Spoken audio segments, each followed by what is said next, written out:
নমস্কাৰ, মই নয়ন আপোনাক স্বাগতম জনাইছোঁ একদম মই ইউটিউব চেনেললৈ। যিকোনো কম্পিটিটিভ এক্সাম, স্পেচিয়েলি পুলিচ আৰু ডিফেন্সৰ এক্সামৰ বাবে দুটা মোষ্ট ইম্পৰ্টেণ্ট টপিক হ'ল ভাৰতীয় সংবিধান আৰু ভাৰতীয় সংবিধান সভা অৰ্থাৎ কনষ্টিটিউয়েণ্ট এছেম্বলি। এই দুটা টপিকৰ পৰা এটা হ'লেও প্ৰশ্ন অহাৰ যথেষ্ট পচিবিলিটি থাকে। সেইবাবে আজিৰ এই ভিডিঅ'টোত ভাৰতীয় সংবিধান সভাৰ লগত জড়িত কেইটামান ইম্পৰ্টেণ্ট জেনেৰেল নলেজৰ কুৱেশ্যন লৈ আহিছোঁ আৰু ইন ফিউচাৰ ভাৰতীয় সংবিধানৰ লগত জড়িত জেনেৰেল নলেজৰ কুৱেশ্যনো লৈ আহিম। চ' এতিয়াই চেনেলটো ছাবস্ক্ৰাইব কৰি থ'ব, ভিডিঅ'টো কমপ্লিট চাব, কাৰণ ভিডিঅ'টোৰ শেষত আপোনালোকৰ বাবে এটা ইম্পৰ্টেণ্ট কুৱেশ্যন আছে যিটোৰ এনচাৰ আপোনালোকে কমেণ্ট কৰি জনাব লাগিব। তেন্তে আহক আৰু পলম নকৰি ভিডিঅ'টো ষ্টাৰ্ট কৰোঁ আৰু কিছু নতুন কথা শিকোঁ। ভাৰতীয় সংবিধান সভাৰ গঠন কেতিয়া হৈছিল?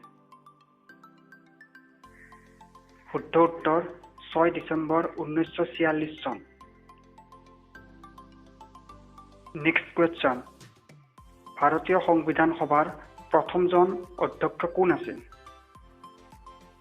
শুদ্ধ উত্তৰ সচ্চিদানন্দ সিনহা। তেওঁ প্ৰথম অধ্যক্ষ আছিল যদিও তেওঁ অস্থায়ী অধ্যক্ষহে আছিল। নেক্সট কুৱেশ্যন, ভাৰতীয় সংবিধান সভাৰ স্থায়ী অধ্যক্ষ কোন আছিল? শুদ্ধ উত্তৰ ডাক্তৰ ৰাজেন্দ্ৰ প্ৰসাদ। তেওঁ ভাৰতীয় সংবিধান সভাৰ স্থায়ী অধ্যক্ষ আছিল আৰু 11 ডিচেম্বৰ 1946 চনত তেওঁক স্থায়ী অধ্যক্ষ হিচাপে নিৰ্বাচন কৰা হৈছিল। নেক্সট কুৱেশ্যন, খচৰা সংবিধান সমিতি অৰ্থাৎ ড্ৰাফটিং কমিটিৰ অধ্যক্ষ কোন আছিল? শুদ্ধ উত্তৰ doctor B.R. Ambedkar.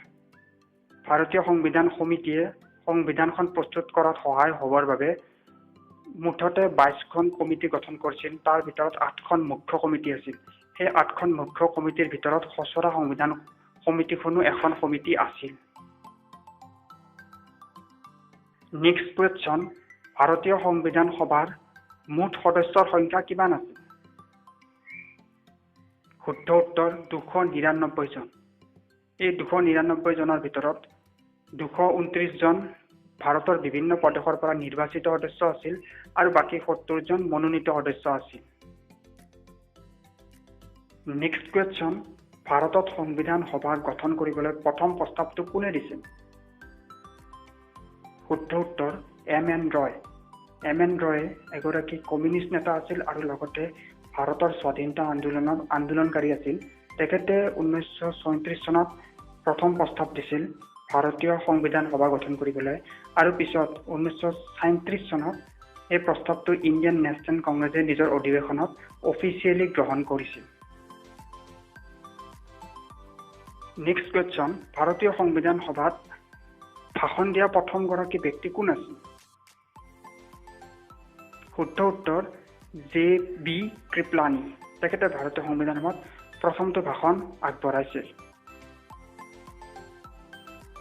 Next question, ভাৰতীয় সংবিধান সভাই কেতিয়া তিৰংগা পতাকাখনক ভাৰতৰ জাতীয় পতাকা হিচাপে গ্ৰহণ কৰিছিল? শুদ্ধ উত্তৰ 22 জুলাই 1947 চন।